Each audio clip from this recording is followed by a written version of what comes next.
किस तरह की चॉइसेस हम अपनी ज़िंदगी में करेंगे या हम लाइफ ऑफ कॉम्प्रोमाइज़ जिएँगे। अब ये तो मेरी अपनी खुद की सोच है कि कैसी ज़िंदगी मेरे को चाहिए।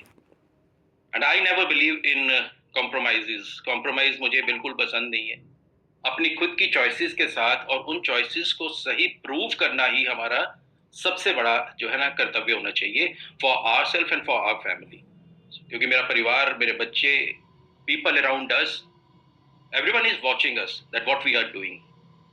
Let's make a good choices और हेल्थ उसमें से सबसे अच्छी और सबसे बेहतर चॉइस हो सकती है। और आज का मेरा जो टॉपिक है ये लाइफ के इनिशियल स्टेजेस का टॉपिक है, यानी कि जब जिंदगी में परेशानी होनी स्टार्ट होती है।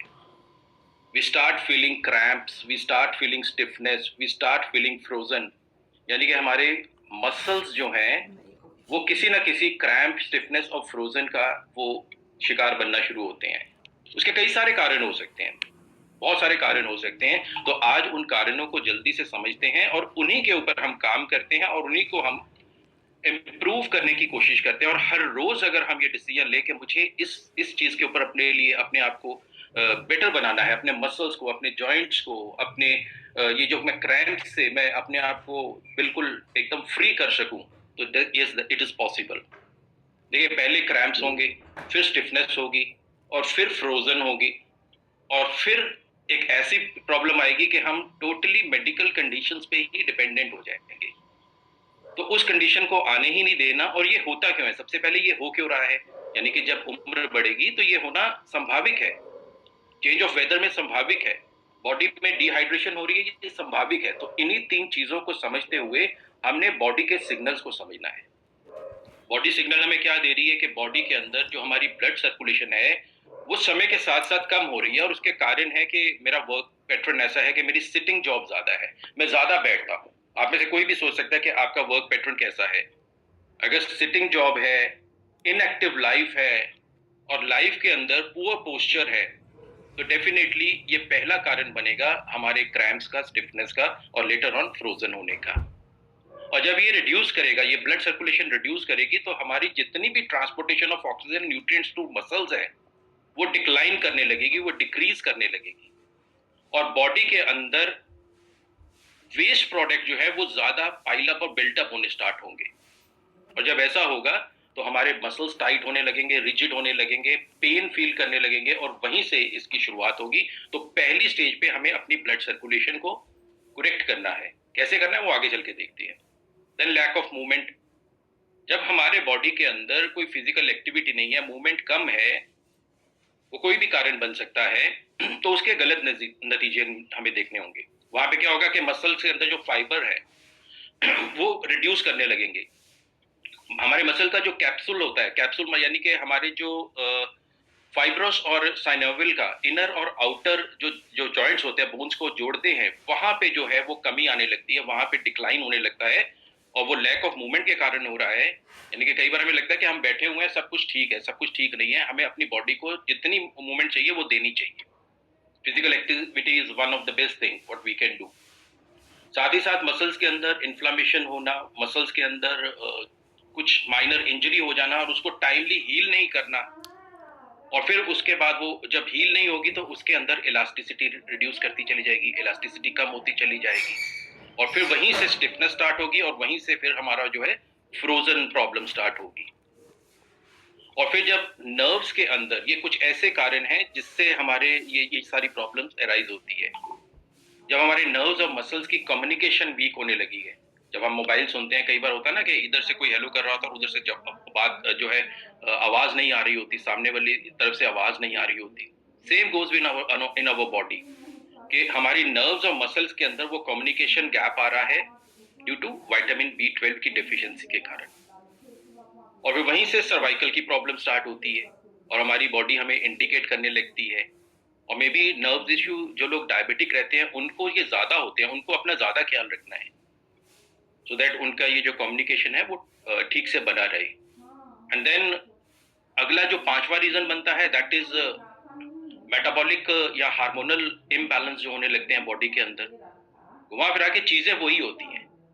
और ये क्यों कम होने लगे हैं? कोई थायराइड रीजन हो सकता है, डायबिटीज का रीजन हो सकता है, महिलाओं के अंदर मेनोपॉज स्टेज जब आती है तो वहाँ पे भी मेटाबॉलिक एंड हार्मोनल प्रॉब्लम्स होनी स्टार्ट होती हैं, विटामिन डी लो होने लगता है।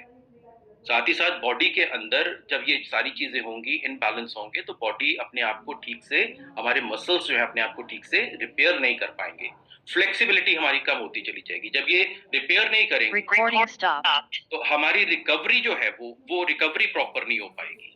जब रिकवरी प्रॉपर नहीं होगी तो हम अपने आप को फिर उसी स्टेज में जाता हुआ देख पाएंगे। तो हमें तो वहां पे अपने आप को करेक्शंस करनी है। साथ ही साथ बॉडी के अंदर इलेक्ट्रोड्स का कम होना या डिहाइड्रेशन होना, किसी तरह का इस तरह का इम्बैलेंस होना।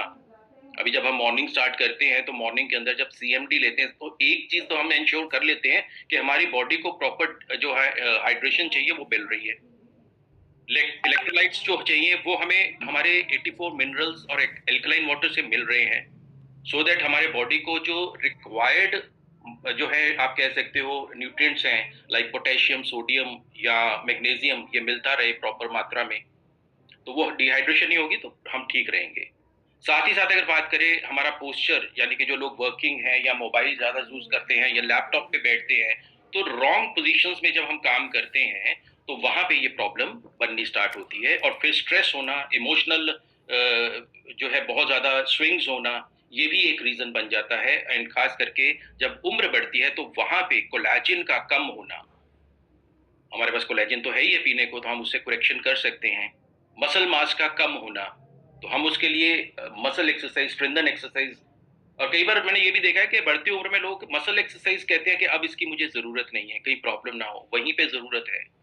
आज भी जो छोटी मोटी जो मेरे को करनी है, चाहे वो मुझे पुशअप्स करने हैं या मुझे प्लैंक्स करने हैं या वॉल पुशअप्स करने हैं, what ever I feel like, मैं वो करता हूँ, सो दैट वो बॉडी के अंदर एज रिलेटेड जो मसल प्रॉब्लम्स है वो पाइल अप ना हो।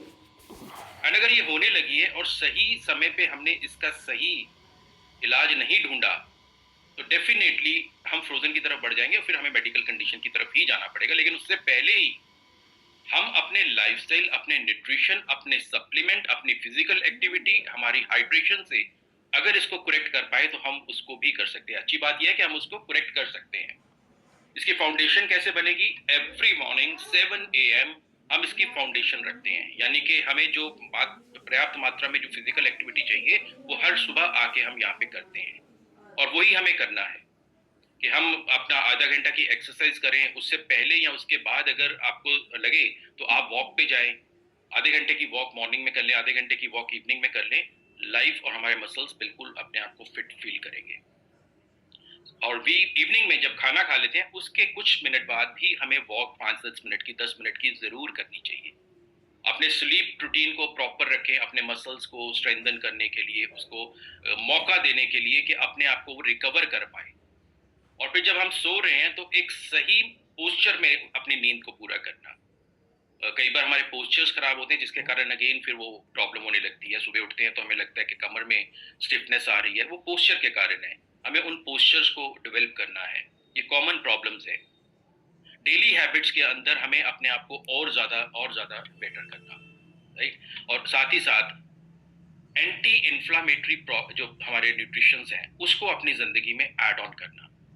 एंटी इन्फ्लामेटरी हमारे पास कई सारी चीजें हैं जिसमें से करकुमिन एक one of the best source है। प्रोटीन जो है वो एक one of the best source है। ओमेगा 3 जो है वो one of the best source है। ये हमें हेल्प करेंगे हमारी जो इन्फ्लामेशन बॉडी के अंदर पाइल अप हो रही है उसको रिड्यूस करने में। साथ ही साथ शुगर का कम इस्तेमाल करना, फ्राइड फूड का कम इस्तेमाल करना, कार्ब्स का कम इस्तेमाल करना, प्रोसेस फूड का। एक समय था मेरे घर के अंदर जब मेरी किचन और मेरा फ्रिज जो है इतना सारा पैक्ड और फ्रोजन फूड होता था, मतलब शायद स्टोर पे इतना नहीं होता होगा जितना मेरे घर में आ जाता था। लेकिन एक समय पे आके जब इन चीजों के बारे में नॉलेज मिली और अपने आप को अपग्रेड करना शुरू किया, आज हमारे घर में गेस्ट भी आ जाए तो उनको फ्रोजन और पैक्ड फूड नहीं मिलेगा। जब मैं अपनी सेहत के साथ खिलवाड़ नहीं कर सकता हूँ तो अपने गेस्ट को क्यों करूँ? हमारे गेस्ट आते हैं, उनको हम स्लिम टी पिलाते हैं, उनको हम कोलेजन पिलाते हैं, स्नैक में उनको हम अपनी तरफ से ऑफर करते हैं कि हमारे पास ब्रेकफास्ट सीरियल है, we use it in snacks, है ना। तो ऐसे ही अपने आप को फिर वो एक्सरसाइज करना जो मेरे मसल्स को स्ट्रेंथन करें, मेरी मोबिलिटी को स्ट्रेंथन करें। जो पेन, कुछ ऐसे एक्सरसाइज है सुबह मॉर्निंग में जब हम करते हैं, आप देखते हैं वो जब आप करते हो इमीडिएटली जब आप स्ट्रेचेस करते हो, वो स्ट्रेच करने से आपको रिलीफ मिलता है। तो दैट मीन्स हमारी टारगेटेड एरिया के ऊपर वो काफ मसल है, वो थाई मसल है, वो आर्म मसल है, वो बैक मसल है, विच एवर शोल्डर मसल है, उसको स्ट्रेचेस भी चाहिए। और उसके साथ साथ एक और चीज, कोर्टिसोल लेवल को भी कंट्रोल में रखना। अगर वो कंट्रोल में रहेगा तो मेरे मूवमेंट्स और बेटर हो पाएंगे। ये कुछ छोटी छोटी चीजें हैं जो हम अगर अपनी रोजमर्रा की जिंदगी में उसको जरूरत जित पड़ने पे वो ना दें, लेकिन हम उसको डेली ऐड करें। कई बार ये होता है कि जब जरूरत पड़ेगी तब लेंगे, लेकिन तब लेंगे तब तक तो देर हो चुकी होगी। तो ऐसे में अगर मेरे बॉडी को मैग्नीशियम चाहिए तो सीएमडी पीना मेरे लिए जरूरी है। ऐसे में अगर मेरे बॉडी को ओमेगा 3 चाहिए तो क्रिल ऑयल या फ्लेक्स ऑयल का, दोनों में से दोनों भी ले सकते हैं। मैं तो दोनों लेता हूँ, मैं क्रिल भी लेता हूँ, फ्लेक्स भी लेता हूँ। समय समय पड़ने पे विटामिन डी और विटामिन बी 12 तो अगर किसी का बढ़ता हुआ नहीं होना चाहिए, नॉर्मली सबका रिड्यूस ही होता है, कम ही होता है। तो ऐसे में सबलिंगुअल स्प्रे लेना बहुत बहुत एक आप कह सकते हो हमारा fair decision toward our health होगा, हमारी सेहत के लिए होगा। Collagen one of the best drink we can, जो हमारे कोलेजिन पेप्टाइड्स को इम्प्रूव करने के लिए one of the best drink we have. And vitamin C उसको बूस्ट अप करने के लिए, कि विटामिन सी जो है हमारे मसल्स को जो जो भी हम ले रहे हैं हमारे इम्यून सिस्टम को, हर बॉडी के फंक्शन को प्रॉपर रन करने में या ट्रांसपोर्टेशन करने में बहुत बड़ी मदद करेगा। फिर स्पाइरुलिना है, सी बकथॉर्न है। सी बकथॉर्न तो मतलब हमारी डाइट का डेली रूटीन होना चाहिए। I have almost more than 15 to 20 nutrition supplements जो मैं हर रोज कंज्यूम करता हूँ एट वेरियस टाइम। मुझे मुझे उसमें मतलब जो है ऐसा कुछ नहीं लगता कि अभी ये कुछ गलत है, ये बिल्कुल सही है। और यही चीज हमें लोगों को गाइड करना है, लोगों को कोच करना है, लोगों को सही गाइडेंस देनी है और समय समय पड़ते उनको ये बताना है। और जहाँ पे इन्फ्लामेशन बढ़ने लगे, हमें नॉर्मली मैं क्या करता हूँ 3 महीने में एक रेगुलर कोर्स करकुमिन का जरूर करता हूँ। रेगुलर मुझे वो लेना ही लेना है। कुछ सप्लीमेंट है जो ऑफ एंड ऑन होते हैं, लेकिन कुछ है जो मैं रेगुलर लेता हूँ। तो करकुमिन एक ऐसा है कि 3 महीने लेता हूँ, फिर 1 महीना छोड़ता हूँ, फिर 3 महीने लेता हूँ। तो ये कुछ चेंजेस कर सकते हैं। And last but not the least, देखिए अगर हम स्ट्रेस लेंगे तब भी कुछ नहीं होना, और अगर नहीं लेंगे तब भी कुछ नहीं होना। जो भी होना है वो हमारे कंट्रोल से ही होना है। तो सबसे पहली चीज अपनी जिंदगी में अगर हेल्दी रहना है, अपने मसल्स को एकदम फिट रखना है, तो अपनी जिंदगी से स्ट्रेस को बिल्कुल निकाल दें। ये छोटे छोटे चेंजेस हमारे मसल्स को स्ट्रेंथन करेंगे। ये न्यूट्रिशन का सही चयन करने से हमारे मसल्स बेटर फील करेंगे, और यही बेटरमेंट हमें हेल्दी लाइफस्टाइल की तरफ ले जाएंगे। आज मैं इतना ही बात करना चाहता हूँ, लंबा सेशन होगा तो मैं और बहुत सारी चीजें इसके ऊपर मैं आपको बता सकता हूँ। Thank you so much. Thank you so much.